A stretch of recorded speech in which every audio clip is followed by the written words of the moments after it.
Hoje nós trouxemos aqui deste livro do Emmanuel, né, onde ele comenta os evangelhos, aí hoje, nesse especificamente, o evangelho de Mateus, e a gente vai tentar, com as explicações do Emmanuel, trazer para nós um pouco do que ele vem comentando sobre Mateus, onde ele institulou esse nome, Plataforma do Mestre, para comentar o Mateus de 1 a 21, que é o versículo que fala: ele salvará o seu povo dos seus pecados. Aí eu estava até comentando com o nosso irmão mais cedo a questão da necessidade de nós lermos o Evangelho, buscarmos a orientação do Evangelho de Jesus, né? Buscando o entendimento necessário, e aí a gente tem um Emmanuel que vem explicar para nós. Bom, vamos tentar elucidar um pouquinho, entender um pouquinho o que Mateus quis dizer quando ele diz que Jesus salvará o seu povo dos pecados. Né? Quando a gente recebe o Espiritismo, nós recebemos o Espiritismo como consolador, como esclarecedor também, né? Então ele vem trazendo para nós esse suporte, de nos explicar o que talvez lá atrás nós não tínhamos uma condição necessária de entendimento. Hoje nós já temos. É o Consolador que Jesus mandou para nós. Mas é preciso que a gente também, né, dê a nossa participação para buscar um entendimento com mais facilidade. Em verdade, há 2000 anos, o povo acreditava que Jesus seria um comandante revolucionário, como tantos outros, a desvelar-se por reivindicações políticas, à custa da morte, do suor e das lágrimas de muita gente. Eles esperavam o Messias que iria, né, levantar a espada. Eles esperavam que o Messias fosse o libertador mesmo o povo judeu da tirania romana, né, onde a escravidão ia terminar, onde as coisas iriam mudar completamente.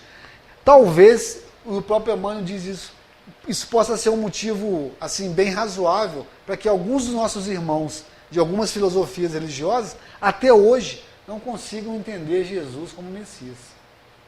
Né? Porque eles esperam até hoje esse Messias que vai libertar mesmo o mundo dos pecados, aonde a gente vai ter um paraíso já agora. E o Emmanuel está dizendo que o povo também tinha esse desejo na época, né? E aí vem Jesus. Ainda hoje, vemos grupos compactos de homens indisciplinados que, administrando ou obedecendo, se reportam ao Cristo, interpelando-o, qual se fora patrono de rebeliões individuais sedentos de guerra civil. Aí a gente vai dar uma paradinha aqui nesse pedacinho, e nós vamos lembrar um outro livro, né, que o nosso querido Chico Xavier, com suas mãos mediúnicas, proporcionou para nós, chama Boa Nova. Lá no Boa Nova, tem um pedacinho que também ilustra muito isso. Foi quando Levi se aproximou de Jesus e começou a conversar com o mestre acerca da necessidade de uma mudança no comportamento de Jesus e na busca do mestre por pessoas mais poderosas para ajudar na implantação do reino de Deus. Aí Levi chama Jesus e coloca ao mestre a necessidade de Jesus se aproximar dos governantes, dos políticos, dos generais, para que houvesse uma eficácia maior na implantação do seu ministério. Aí foi quando Jesus ouve, né, pacientemente a Levi e explica depois. E uma frase que eu guardei, que ele diz o seguinte: Levi, haverá necessidade de que o vento assopre a poeira do deserto por séculos, para que essas pessoas que estão hoje com a espada na mão e o poder nas mãos, nos ajudarem na implantação do reino de Deus. Ou seja, Jesus estava dizendo para Levi que a necessidade da reencarnação, para que nós tivéssemos realmente condições de assimilarmos o que é o reino de Deus em nós. Né? Qual que é a eficácia do reino de Deus em nós? Qual que é a mudança necessária que nós precisamos na nossa vida? E aí ele chama, e Levi não entende porque que Jesus chamava as pessoas mais pobres, as pessoas doentes, e ele não entendia como essas pessoas iriam auxiliar Jesus nessa mudança, nessa revolução, que é o que eles esperavam dele naquela época. E o Emmanuel continuou dizendo, entretanto, o Evangelho não transparece qualquer programa nesse sentido. Se nós lermos e estudarmos todos os evangelistas, em nenhum deles a gente vai apreciar esse desejo de Jesus, né, de de separação, de preferir e preterir. Para ele, para o Mestre, todos nós somos iguais. Para ele, para Jesus, todos nós já éramos iguais nessa época. Ele veio para todos. E é lógico, os mais necessitados que ele citava na época eram realmente os que mais sofriam. Mas ele não dispensava atenção aos doutores da lei. Ele não recusava um convite para jantar na casa de um cobrador de impostos. Ele falava, né, Renato, para a multidão de uma forma tranquila, como a gente falou agora, uma forma simples de entendimento, porque Jesus era a humildade, Jesus era o entendimento. Ele veio, né, não só para falar, mas para vivenciar tudo aquilo que ele acreditava. E o Sermão da Montanha é um exemplo claro disso para nós, né? O Emmanuel continua, que Jesus é o divino governador do planeta Terra, não podemos duvidar jamais. A gente dá uma outra paradinha aqui e vai lá no Emmanuel mesmo, a Caminho da Luz, quando ele explica para nós e ensina para a gente que Jesus, né, há 4 bilhões e 500 milhões de anos, ele já tinha sua majestade. Ele já vinha para operar na Terra, né, um mundo onde pessoas, espíritos iriam povoar. Então, há 4 bilhões e 500 milhões de anos, Jesus já era o nosso mestre, o nosso governador. O que fará ele do mundo redimido, ainda não sabemos, diz o Emmanuel. Agora, olha que frase interessante. Porque ao soldado humílimo são defesos os planos do general. O que ele está querendo dizer para nós aqui? Né? Que nós somos soldados, né, pequenos ainda, mas somos soldados de Jesus. Fazemos parte do corpo de Cristo. E se nós acreditamos mesmo que o Mestre é o nosso governador, cabe a nós obedecê-lo, cabe a nós segui-lo, cabe a nós nos sentirmos honrados de sermos soldados de Jesus, que é o que nós vamos falar aqui agora. Ó. Porque o soldado humílimo são defesos os planos do general. Aí a gente dá uma paradinha agora lá no Evangelho de Mateus, e a gente vai falar um pouquinho sobre essa carta de Paulo de Tarso aos Coríntios, né?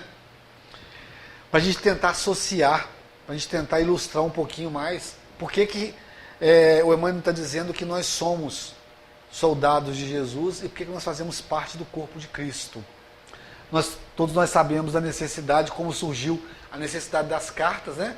Nosso irmão Paulo tinha necessidade de expandir o seu atendimento aos cristãos daquela região, naquela época, e como não existia o WhatsApp hoje, né, não existia a internet, ele se sentia assim, limitado. Foi quando Jesus falou para ele, querido, meu filho, vamos escrever cartas, né? Aí ele associou aos irmãos trabalhadores, Estevão, né, nesse ministério, e aí Paulo começou a escrever as cartas para dar as orientações aos povos distantes. Aí tem Coríntios, tem os Gálatas, e aí várias cartas. Nesta carta aos Coríntios, no versículo 12, Jesus fala para Estevão, que fala para Paulo, que escreve. Porque assim como o corpo é um, e tem muitos membros, e todos os membros, sendo muitos, são um só corpo, assim é Cristo também. Olha que interessante. Ele está dizendo, né, Jesus está dizendo, que todos nós fazemos parte do seu corpo, do seu ministério. De maneira que, se um membro padece, todos os membros padecem com ele. Então, aqui nós podemos ver claramente o porquê que nós ainda não vivemos uma felicidade plena ainda hoje no planeta Terra. Por que nós precisamos ainda de trabalhar muito o sentimento de solidariedade em nós, de fraternidade em nós? Porque ele está dizendo que se um membro desse corpo, é como se fosse uma fábrica, uma máquina com várias engrenagens. Se uma engrenagemzinha desse corpo, dessa máquina, tiver com um problema, vai comprometer toda a máquina, vai comprometer todo o trabalho. Ele está fazendo uma comparação de nós e da necessidade de nós trabalharmos mais a caridade, buscarmos todas as virtudes, porque quando eu busco esse engrandecimento em mim, como pessoa, como ser humano, sendo um soldado de Jesus, eu estou socorrendo mais o outro, eu estou julgando menos o meu irmão, e eu estou me tornando uma pessoa espiritualmente grande. E aí sim, aí o padecimento, a tristeza, a miséria, tende a acabar nesse planeta. Aí nós vamos começar a trilhar por um caminho que, quem sabe, não conheceremos uma felicidade verdadeira. Porque enquanto um membro padece, todos devem se padecer com ele. Enquanto tiver uma pessoa na sua comunidade passando necessidade, enquanto tiver necessidade de um trabalho filantrópico, de ajuda, um amigo seu, né? Nós somos muito fraternos com as pessoas que convivem conosco, mas nós precisamos de começar a abrir a porta nas nossas casas e o nosso horizonte para nós buscarmos o mundo. As pessoas estão fora da nossa família consanguínea. Buscarmos a família espiritual. Para quê? Para tentarmos ser irmãos melhores, membros melhores dessa máquina. A contrapartida é se um membro é honrado, todos os membros devem se alegrar com ele. Aí Jesus está falando do egoísmo, do orgulho, que quando você busca, né, a felicidade, a alegria em ver a conquista do seu irmão de jornada, e ele merece, se ele conseguiu é porque ele já tem, né, merecimento, ele trabalhou para isso, você se alegra com a conquista do outro, você está abafando o egoísmo, o orgulho em você. Porque muitas das vezes a gente acha que as coisas boas só nós que as merecemos. Que nós é que somos os escolhidos. E aí quando você vê um amigo, um companheiro seu, às vezes, né, com uma coisa bacana, uma conquista, talvez isso mexa um pouco com a gente. Porque a gente acha que todos as benesses do universo devem ser para nós em primeiro lugar. E isso está muito bem explicado para nós na parábola dos trabalhadores da vinha. Né? Quando há a distribuição do mesmo valor para todos. E aí é uma parábola muito bacana que a gente tem que ler, tem que estudar, porque ela encaixa com a nossa atualidade de uma forma maravilhosa. Lá no 27, ora, vós sois o corpo de Cristo, e seus membros em particular. Então todos nós, se nós trabalhamos, nós somos realmente soldados de Jesus, né? Soldados de Jesus, nós devemos sim honrar essa posição que o Mestre nos coloca, né? Contando com a gente. Onde? Na família, onde nós passamos aí, né, uma boa parte do nosso tempo com os irmãos que nos receberam, nos dando a oportunidade de nós pedirmos perdão, ou, né, aqueles que nós recebemos também, para nós pedirmos perdão a eles. Onde nós somos trabalhadores de Jesus, somos soldados no trabalho, nosso trabalho material, né, onde passamos aí também aí 10, 12 horas, convivendo com pessoas que não nasceram dentro do nosso lar ainda. Na nossa filosofia religiosa, onde também vamos encontrar com supostos futuros irmãos de jornadas no nosso lar, e o André Luiz ele fala, né, que muitas das vezes os irmãos se encontram num centro espírita ou na filosofia religiosa para se aproximarem um pouco mais, para quem sabe numa próxima ocasião eles não terem já condições de nascerem dentro do mesmo lar. E isso acontece inclusive no trabalho profissional também. Né? A gente vai se alinhando, se encontrando. Existem pessoas que trabalham 20, 30 anos numa empresa, fazem laços ali dentro. Isso é para começar um processo de aproximação, talvez para resolver problemas de vidas passadas. Quem explica isso para nós é o André Luiz. Mas se nós somos soldados de Jesus, nós estamos prontos para servi-lo. Nós já estamos prontos para servi-lo. Nós já conhecemos. O Emmanuel fala para nós aí que nós já comemos da comida de quase todos os países do mundo. Nós já falamos todas as línguas. Nós temos um conhecimento do Evangelho de 2000 anos para cá gigantesco. É preciso apenas que a gente comece esse esforço de observar mais o meu companheiro de jornada, para eu tentar ser mais solidário e enxergar nele todas as necessidades e os seus merecimentos, para trabalhar em nós essas virtudes que nós precisamos de conquistar.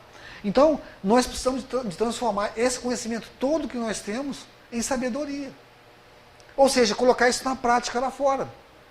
A gente vem ao centro espírita e não é fácil também não, viu pessoal? As pessoas falam, mas dentro do centro espírita é fácil, né, Renato? Não é tão fácil não, né? Mas não existe facilidade para nós no momento não, pessoal. Nós temos que ter mesmo dificuldades, e são essas dificuldades que vão nos tornar pessoas melhores. Então eu chego aqui no centro, junto com os meus irmãos de trabalho, cada um tem uma opinião diferente da minha. E aí a gente vai conversar, nós vamos dialogar. Em casa, as contendas normalmente são porque cada um pensa de um jeito, cada um quer uma coisa de uma forma diferente, e acha que merece mais atenção do pai, né, da mãe. São as diversidades de carismas. Um trabalho profissional onde tem ser humano tem dificuldade.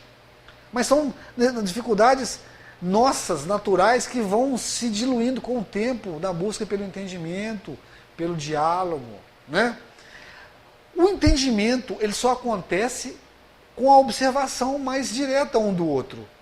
Às vezes a gente tem um probleminha com um colega de trabalho logo cedo, e a pessoa vem de casa, né, com um problema que às vezes a gente não teve interesse.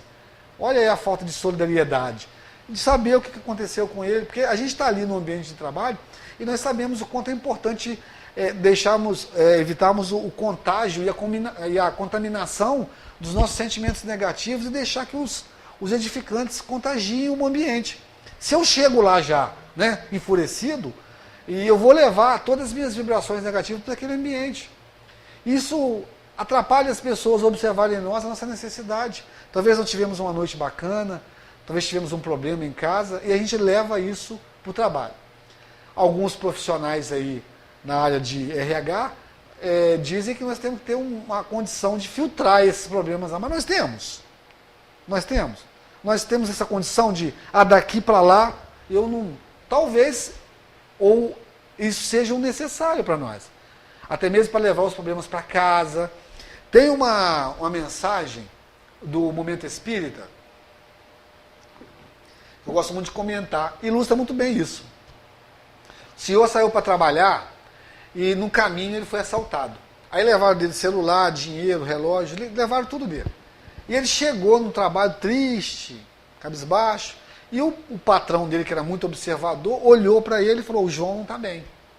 E aí chegou até ele e falou, o que aconteceu, meu filho? Patrão, eu saí de casa, levaram o restinho do dinheiro que eu tinha, levaram meu celular velho, levaram meu relógio que eu ganhei da patroa, e aí eu fiquei meio assim. Mas trabalhou o dia inteiro, e trabalhou diferente, triste. À noite, hora de ir embora, o patrão se sensibilizou com ele e falou, eu vou te levar em casa. Aí levou o João em casa, o João chamou ele para entrar. Antes deles entrarem na casa do João, em frente à porta da entrada da casa, tem uma árvore grandona, bonita. O João falou, só um minutinho.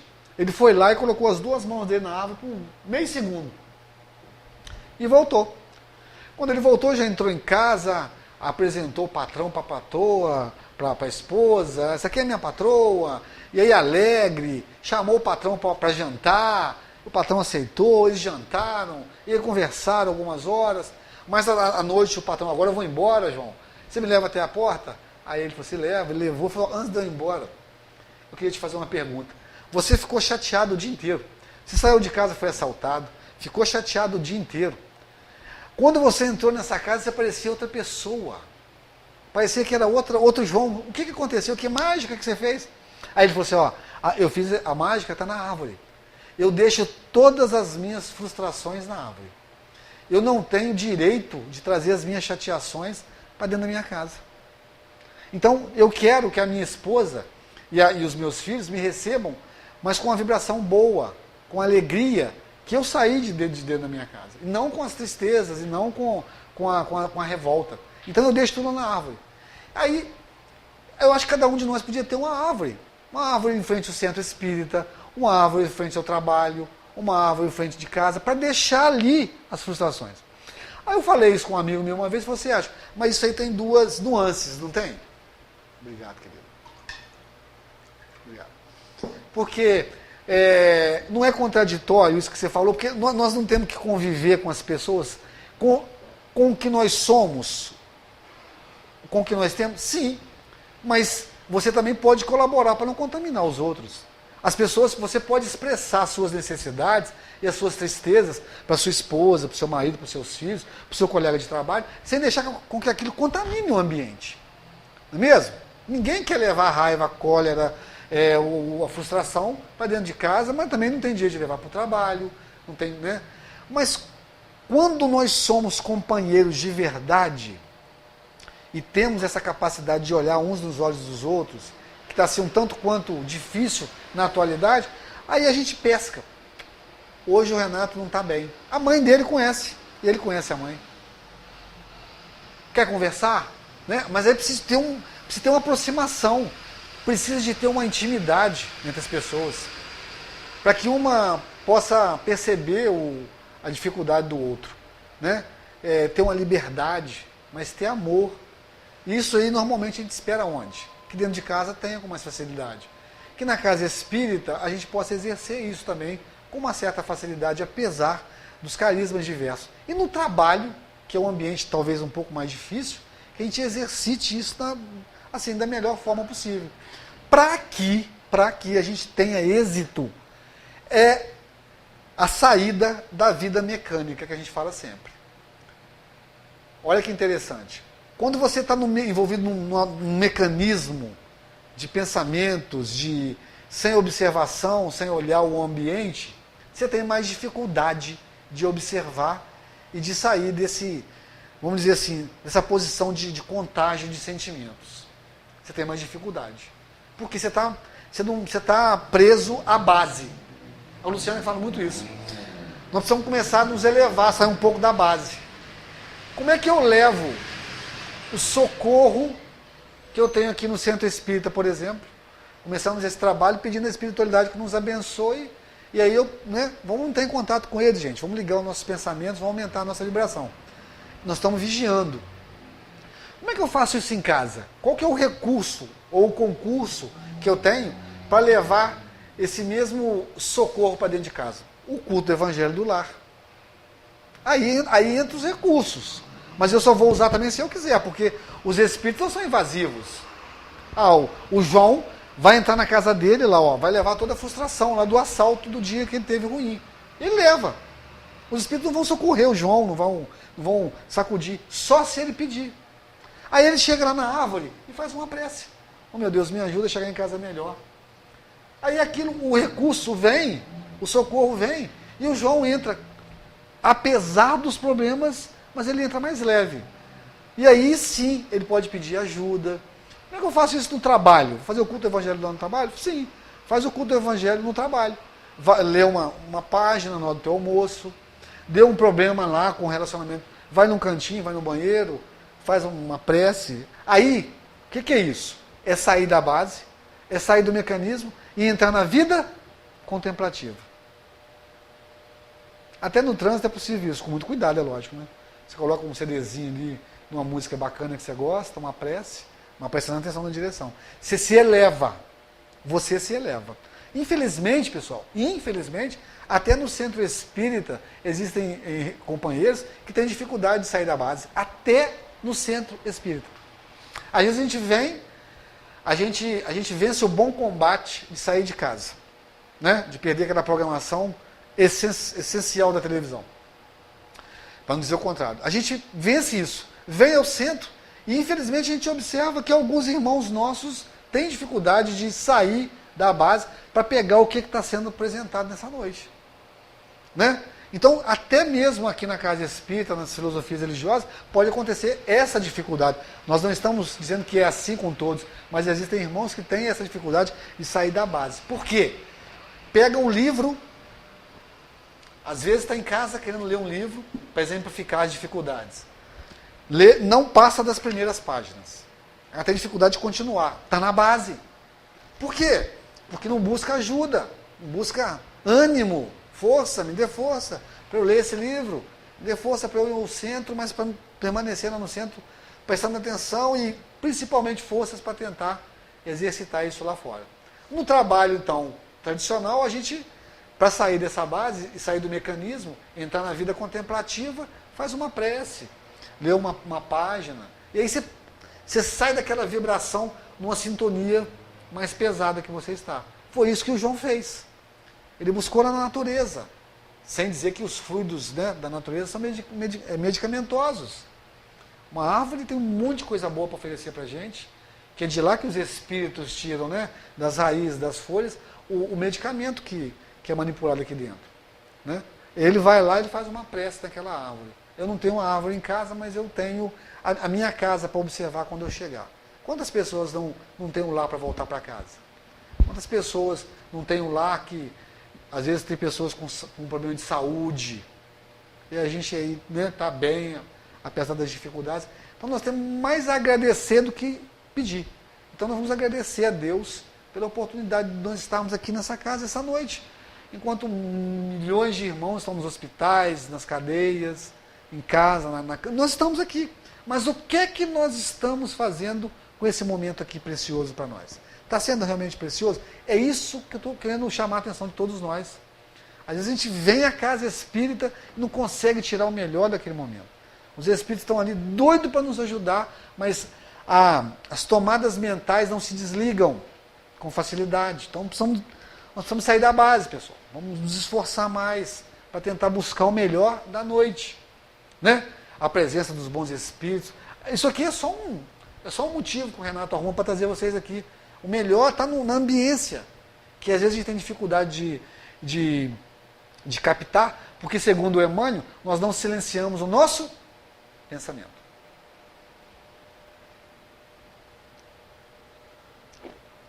É muito comum a gente ouvir, o fulano que devia estar, né? Aqui não eu. Claro que somos nós. O que está sendo dirigido para todos nós aqui é única e exclusivamente para nós que estamos aqui hoje. Quem deveria estar aqui não está, vai num outro momento, mas hoje é para nós absorvermos isso.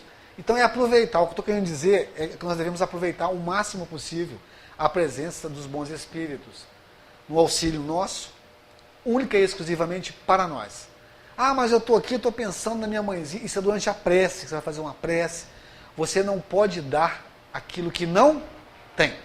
A gente vem para buscar o recurso para nós, para chegar lá fora e nós vivenciarmos isso com os nossos irmãos, né, no trabalho.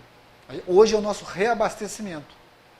Então vamos pensar em nós e durante a prece pensar nas pessoas enfermas que a gente gosta, nos irmãos nas ruas, nos cárceres. Mas agora é para nós o que o Emmanuel está trazendo. Porque ele está dizendo que nós estamos prontos para servir Jesus. Já conhecemos o seu Evangelho? Se conhecemos. Né? Em outras filosofias e outras encarnações, nós passávamos horas estudando. A gente já conhece direitinho. O que temos nas nossas mãos para Jesus é pouco, mas temos. Temos. Porque o que é bom pode melhorar. Não pode? O que é ótimo pode ficar maravilhoso. O que é maravilhoso pode ficar espetacular. Porque é uma infinidade de conhecimento e de possibilidade de crescimento. Os irmãos espirituais evoluidíssimos no mundo espiritual estudam até hoje o Evangelho de Jesus. Até hoje. Quem fala isso é o André Luiz. Eles se reúnem no mundo espiritual em esferas elevadíssimas para estudarem o quê? O Evangelho de Jesus, que é de 2000 anos, está cada vez mais atualizado. Os irmãos espirituais mais evoluídos no mundo espiritual. Para buscarem recurso nas palavras do Mestre, né? Para ajudar outras pessoas, para vir nas caravanas. Então, nós pequeninos, do jeito que nós somos, temos sim alguma coisa nas nossas mãos. Pode melhorar? Deve. Mas já podemos servir a Jesus com aquilo que nós temos. Né? Precisamos apenas aceitar o bom combate. Aceitar sair da base. Aceitar. Né? Estamos aí num momento de início de ano. Hoje nós estamos no dia 15 de janeiro. Então está na hora de começarmos a praticar todas as promessas que fizemos no final do ano de 2019. Nos alimentarmos melhor, estudarmos mais, termos mais qualidade de vida. Procurar buscar as coisas que vão nos acompanhar aí, no retorno à pátria espiritual e não ficar nos atendo apenas às coisas materiais só, não. Mas buscar um pouco mais de recurso espiritual, que é o que a gente vai ver aqui no finalzinho desse trabalho. Voltando às explicações do Emmanuel. A Boa Nova, todavia, é muito clara quanto à primeira plataforma do Mestre dos Mestres. Ele não apresentava títulos de reformador dos hábitos políticos. Olha que frase interessante. Viciados pelas más inclinações de governantes e governados de todos os tempos. As más inclinações aqui, pessoal, não é só dos governantes não, tá? Não é só do presidente, do governador, do prefeito, não. É de nós todos, do povo. Aonde existe má inclinação do povo, do cidadão, não vai ser diferente com o seu governante. Mas o mestre, na sua plataforma, é muito clara quanto à primeira plataforma do mestre, ele não apresentava título de reformador dessas pessoas. Ele não veio para fazer com que o político, naquela época, o político corrupto, se tornasse bom de uma hora para outra. Não! Ele veio para todos, inclusive para ele.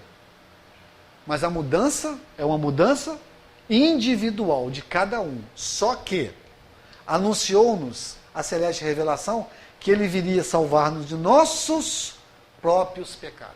Nossos. Libertar-nos da cadeia dos nossos próprios erros.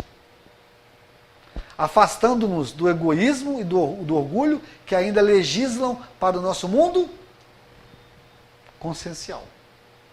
Ou seja, o que o mestre vem trazer para nós há 2000 anos é o seu desejo, é o seu exemplo, é a sua vivência, para que nós nos libertemos de nós mesmos, das nossas próprias dificuldades. Não é nos libertar de um governo tirano, de um presidente que vai deixar de ser corrupto, para que a gente tenha um governo bacana. Está dizendo isso aqui no de cima, ó. Para que a gente tenha um governo bacana, um governo honesto, um governo justo, é preciso que nós sejamos honestos, bacanas e justos. Porque nós estamos envolvidos, pessoal, numa lei de causa e efeito, que é a lei do vai e volta. Parece que a gente não acredita nisso. Então, enquanto nós tivermos problema para devolver um troquinho lá na padaria, a gente sempre fala isso, né, Renato? Nós vamos ter problema com o pessoal que vai legislar aí para nós. Quanto a gente estiver achando que nós temos que levar vantagem em tudo, como diz o nosso irmão lá nos anos 70, nós vamos ter um governo que vai também achar a mesma coisa. Então, quando Jesus vem trazer o seu evangelho, ele vem, ó, Arthur, melhora você, querido. Aí vamos buscar agora a Joana de Ângeles. É catástrofe tentar um indivíduo mudar o outro. Mãe, você não vai mudar o seu filho. Não adianta. Esposa não vai mudar o marido. Eu não vou mudar o meu amigo que eu amo. Eu vou respeitar o seu quadrado para que a hora que ele despertar, lá a parábola dos trabalhadores da vinha, ó. O sujeito despertou às 6 da manhã, despertou às 9, despertou meio-dia, 3 da tarde, 5 horas e ganhou a mesma coisa.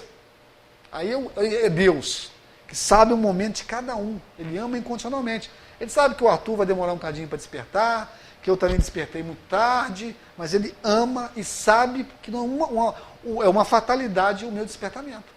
Então não cabe a nós querer mudar o outro, porque dá problema. E eu tenho que mostrar que é possível mudar. Então que mude eu. E aí a minha esposa vai querer mudar ou não, o meu filho vai querer mudar ou não, mas eu vou. Hoje mesmo, a gente estava falando, vocês por acaso leram o artigo do Divaldo falando sobre o vídeo que foi comentado? Você leu, Renato? Fantástico! Leia para vocês verem. Esse vídeo que está comentando na internet, na mídia aí, né? Do final de ano. O Divaldo está comentando, falando clarissimamente a importância das apologias, né? Do poder da comunicação, da imprensa, quanto isso é perigoso. Então, nós precisamos de mudar a nós mesmos. E nem usar os meios de comunicação para mudar ninguém. Cada um tem a sua hora, tem o seu quadrado. Nós devemos fazer assim, uma apologia, tentar mudar as pessoas com o nosso exemplo. Aí é diferente. E é isso que a Joana de Ângeles fala também. Mude o seu companheiro, dando o seu exemplo. Achamos-nos, continua Emmanuel, até hoje, em simples fase de começo do apostólico evangélico Cristo, libertando o homem das chagas de si mesmo, libertando o homem das dificuldades dos seus próprios pecados, para que o homem limpo, olha só, olha o soldado de Jesus, para que o homem limpo consiga purificar o mundo. Então, qual vai ser a minha colaboração para que o mundo, a minha casa, o meu trabalho, o meu centro espírita melhore? Qual vai ser a minha colaboração? Vai ser aquilo que eu sou, aquilo que eu mudei, o exemplo que eu estou dando. Aí sim, eu estou sendo um general para Jesus, não é nem soldado, mas não, é general. Eu vou me doutrinar, eu vou me libertar de mim mesmo e vou mostrar para o outro que isso é possível. Aí sim, aí a gente sobe de patente. Aí a gente vai ser, né, um militar, no bom sentido, um trabalhador para Jesus, mais forte, porque a gente vai se fortalecendo de acordo com a conquista das virtudes. Nós vamos nos tornando pessoas mais altivas, espíritos mais elevados, e aborrecimento, nada me aborrece, nada me ofende, porque a gente começa a ter um entendimento da dificuldade do outro, porque nós sabemos da dificuldade que nós tivemos de mudar. Aí é o esforço. Facilidade, pessoal, não faz parte do nosso cotidiano. Ter facilidade não faz parte do nosso contexto numa trilha de crescimento espiritual. E ninguém nos disse que seria antes da gente vir para o planeta Terra. O reino individual, para dar uma explicada melhor no que quis dizer, porque a gente fala de coletividade. A gente fala que nós precisamos de crescer ajudando o outro. Não é isso? Não podemos deixar de estender a mão. Eu não consigo ser solidário sozinho lá em casa, comendo e não dividindo. Eu não consigo ser fraterno se eu não ouvir um irmão e ser indiferente. Não, eu não consigo. Eu preciso me preparar para, isso que nós estamos dizendo. A gente vem ao centro, a gente vai à religião que eu escolhi, eu vou buscar o evangelho, eu vou me preparar para eu mergulhar na comunidade. Aí é isso que está querendo dizer. Ó, o reino individual que puder aceitar o serviço liberatório do Salvador encontrará a vida nova. Então, e para ilustrar mais ainda, se não me engano, na mensagem Caridade Essencial, o Emmanuel fala que quando você mergulha no poço, para socorrer um irmão que está ali precisando de você, quando você sobe, você não está no patamar mais não, já se elevou mais ainda. Você foi lá, você foi corajoso, você abriu mão de alguma coisa, eu vou socorrer o meu irmão, mas com condições para isso. É isso que eu estou querendo dizer. Buscar, porque ninguém pode dar o que não tem. Então, ele vai. Aí sim, o reino individual, o indivíduo que puder aceitar o serviço liberatório do Salvador, ou seja, ser realmente soldado do Cristo, ele encontrará vida nova e novas oportunidades aparecerão para ele, que é o que nós estamos querendo dizer essa noite. Né? Um homem novo vai renascer, onde novos horizontes aparecerão, né? Coisas novas vão aparecer, as sintonias e alóis serão com irmãos mais elevados, a gente vai ter conselhos de espíritos com mais capacidade de nos orientar, não desprezando os nossos irmãos aqui, né, equivocados como nós, mas a gente vai buscar, saindo da base, buscar uma coisinha melhor, até mesmo para ajudar eles, os irmãos espirituais que eu estou falando, que nos acompanham, eles vão perceber em nós uma mudança, falou, o Sérgio não é aquele rapaz do século XIV, mas não, ele deu uma melhorada, olha só. Então a gente vai mudando, tentando, com a nossa mudança, dar o despertamento do outro. Onde as guerras íntimas cessarão. Quais são essas guerras íntimas? A não aceitação daquilo que eu sou hoje. Porque nós falamos lá atrás que eu sou um servidor de Jesus. Mas tem pouca coisa na minha mão, não tem problema, mas eu sou. Pode melhorar? Pode. Mas tem gente que se sente inútil, tem gente que se sente frustrado por não poder fazer um serviço grande e acaba não fazendo nada. Faça, nem que seja um tiquinho à toa, mas buscando o aperfeiçoamento. Né? E aí vem também aqui, nessas guerras íntimas, a aceitação, né, daquilo que o impede ainda, das suas condições não muito boas, mas sempre buscando o horizonte para melhorar. Onde as dores desaparecerão. Nós trouxemos as dores, a depressão e todas as doenças para a sociedade humana. Nós é que temos que trabalhar para essas dores desaparecerem. Né? E aí isso faz parte do mundo melhor, isso faz parte do mundo de transição. Né?